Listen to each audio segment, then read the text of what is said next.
Este aqui é os Estados Unidos, o país mais influente com a maior economia do mundo, mas isso só foi possível graças à sua geografia quase perfeita. Com o primeiro fator geográfico sendo o acesso a dois oceanos. A leste temos o Oceano Atlântico, que comercialmente é um dos mais importantes do mundo, e a oeste o Oceano Pacífico, o maior do mundo. Isso deu ao país uma enorme vantagem em relação a outros países.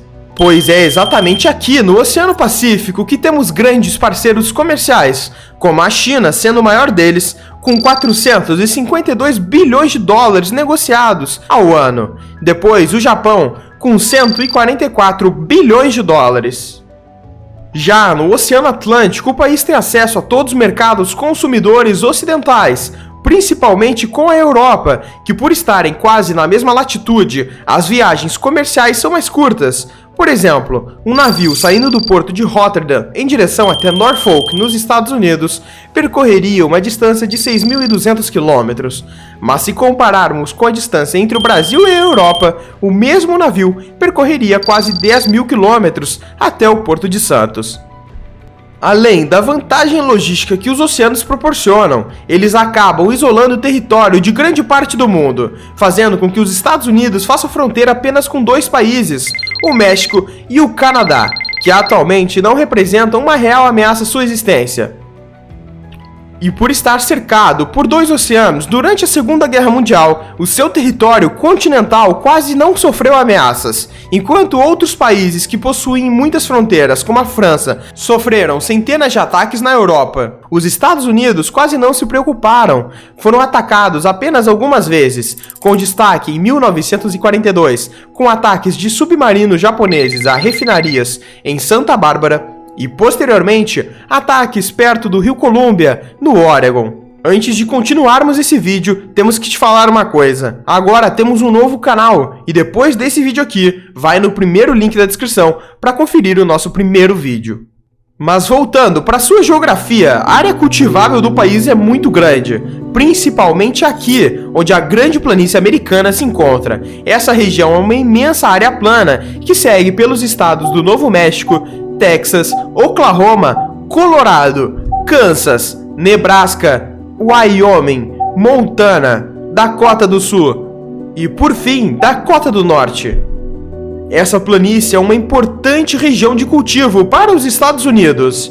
E por ser uma região semiárida, o clima não permite que grandes florestas cresçam, facilitando ainda mais o cultivo, sem a necessidade de grandes desmatamentos que acabariam causando erosões no solo.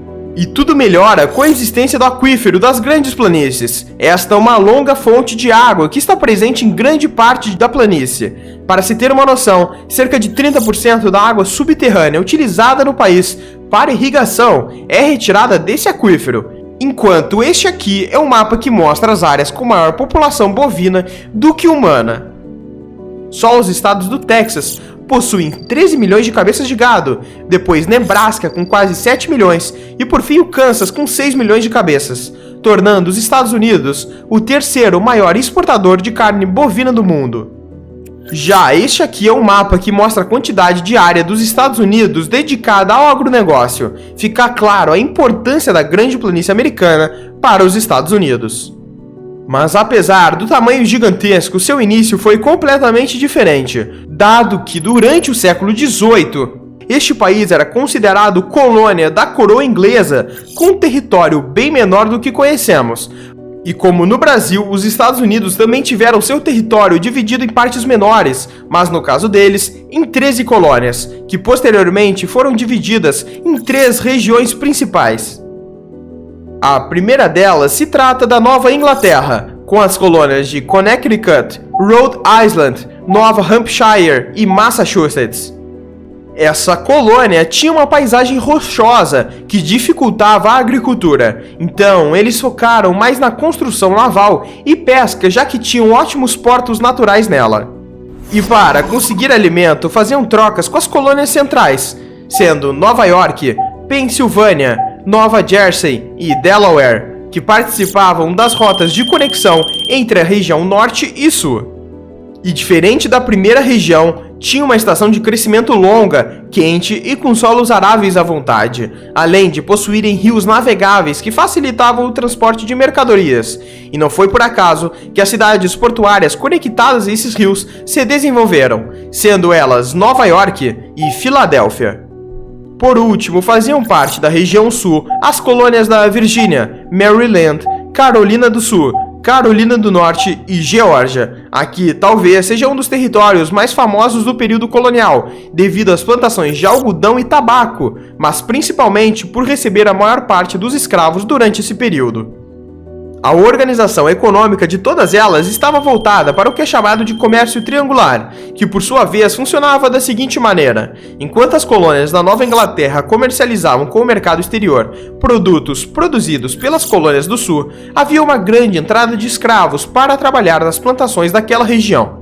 E o avanço pelo restante do território se deu principalmente durante o século XIX. Dado que em 1800 o território dos Estados Unidos, como conhecemos atualmente, era dividido em 3 regiões dominadas por países distintos, sendo elas o próprio Estados Unidos ao leste, a França na região central e a Espanha no oeste, e era de interesse dos Estados Unidos dominar a região da França por questões logísticas.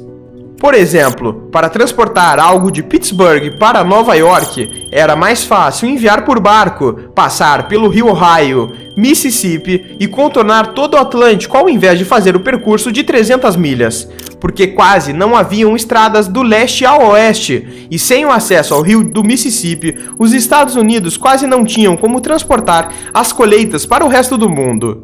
Mas a França concordou em vender New Orleans e todo o restante do terreno para os Estados Unidos em 1803, por apenas 250 milhões de dólares nos dias atuais, sendo provavelmente uma das melhores compras da história, já que atualmente a área está avaliada em 1,2 trilhões de dólares. Depois disso e após a guerra com o México em 1848, os Estados Unidos tomou o restante do território, possuindo agora acesso aos 2 oceanos citados anteriormente. E é após esse período que mais um fator geográfico revoluciona a história do país: a diversidade em recursos naturais. A ocupação do oeste americano coincidiu com a descoberta do ouro em locais como a Califórnia e Dakota do Sul. Esse acontecimento deu início a uma verdadeira corrida pelo ouro, e milhares de pessoas mudaram-se à procura do enriquecimento pela mineração. No mesmo período de expansão, o petróleo se tornou o foco da economia americana e durante as próximas décadas serviu como combustível da indústria dos Estados Unidos, que atualmente está sendo extraído principalmente no Texas, Alasca, Oklahoma e Califórnia.